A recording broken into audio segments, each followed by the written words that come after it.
दोस्तों, इमेजिन कीजिए एक ऐसा देश जहां हर साल लाखों बेटियां पैदा होने से पहले ही दुनिया में आने का मौका खो देती हैं। सरकार एक बड़ा कैंपेन शुरू करती है, बेटी बचाओ बेटी पढ़ाओ।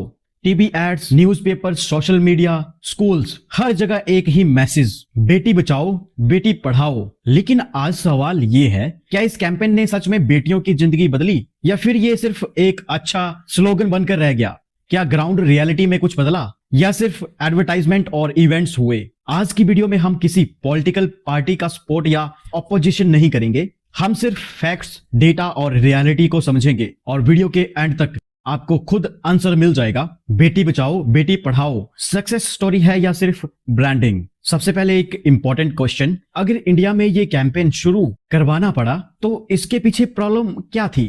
दोस्तों, प्रॉब्लम थी जेंडर डिस्क्रिमिनेशन, यानी लड़का और लड़की में फर्क करना। कई सालों तक भारत के कई हिस्सों में लड़कों को ज्यादा इंपॉर्टेंस दी जाती थी। लोग सोचते थे बेटा फैमिली का नाम आगे बढ़ाएगा, बेटा पेरेंट्स का सहारा बनेगा, बेटा पैसा कमाएगा, जबकि बेटी को अक्सर बोझ समझा जाता था। ये सोच एक धीरे धीरे डेंजरस प्रॉब्लम बन गई थी। कई जगहों पर लड़कियों की संख्या लगातार कम होने लगी और यही वजह थी कि गवर्नमेंट को एक्शन लेना पड़ा। सन 2015 में गवर्नमेंट ने इस कैंपेन को लॉन्च किया। इसके 3 मेन गोल थे: बेटियों को जन्म लेने का अधिकार मिले, बेटियों को एजुकेशन मिले और सोसाइटी की थिंकिंग बदले। सुनने में ये गोल्स बहुत अच्छे लगते हैं, लेकिन किसी भी गवर्नमेंट स्कीम की सक्सेस का पता कैसे चलता है? इसका पता पोस्टर देखकर नहीं, बल्कि ग्राउंड रिजल्ट देखकर चलता है। इसलिए हमें डेटा देखना होगा। अब आते हैं सबसे इंपॉर्टेंट पार्ट पर, रिजल्ट। कुछ रिपोर्ट्स के अनुसार कई जिलों में गर्ल चाइल्ड रेशो बेहतर हुआ है, कई जगहों पर स्कूल एनरोलमेंट बढ़ा,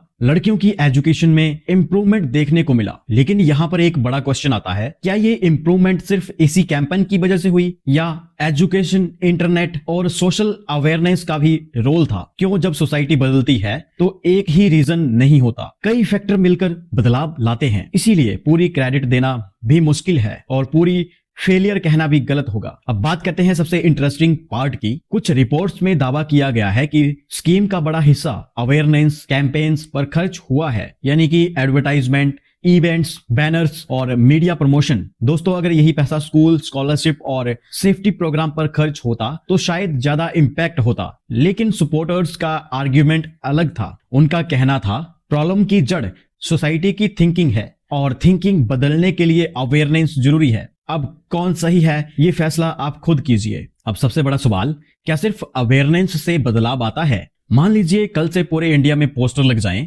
करप्शन बंद करो। क्या करप्शन खत्म हो जाएगा? नहीं, क्योंकि प्रॉब्लम सिर्फ अवेयरनेस की नहीं होती है, प्रॉब्लम सिस्टम और बिहेवियर की भी होती है। इसी तरह गर्ल्स के साथ डिस्क्रिमिनेशन सिर्फ इंफॉर्मेशन की कमी की वजह से नहीं है, इसके पीछे कई कारण हैं, जैसे कि social pressure, safety concern, traditional mindset. इसलिए सिर्फ स्लोगन काफी नहीं है, रियल चेंज के लिए ग्राउंड एक्शन भी जरूरी है। आज भी इंडिया के कई हिस्सों में लड़कियों की एजुकेशन जल्दी रोक दी जाती है, अर्ली मैरिज करवा दी जाती है, करियर अपॉर्चुनिटी कम मिलती है। लेकिन दूसरी तरफ आज लाखों लड़कियां डॉक्टर बन रही हैं, इंजीनियर बन रही हैं, साइंटिस्ट बन रही हैं, पायलट्स बन रही हैं, IAS ऑफिसर बन रही हैं। यानी रियलिटी मिक्स्ड है। कुछ जगह प्रोग्रेस हुई है और कुछ जगह अभी भी चैलेंज मौजूद हैं। अगर हमें सच में बेटियों की सिचुएशन इंप्रूव करनी है तो सिर्फ बर्थ तक फोकस नहीं करना होगा। हमें एंश्योर करना होगा कि क्वालिटी एजुकेशन मिले, सुरक्षित वातावरण मिले, इक्वल अपॉर्चुनिटी मिले, फाइनेंशियल इंडिपेंडेंस मिले, इक्वल रिस्पेक्ट मिले। क्योंकि बेटी को बचाना फर्स्ट स्टेप है, उसे पढ़ाना सेकंड स्टेप है, लेकिन उसे इक्वल अपॉर्चुनिटी देना फाइनल स्टेप है। तो आखिर बेटी बचाओ बेटी पढ़ाओ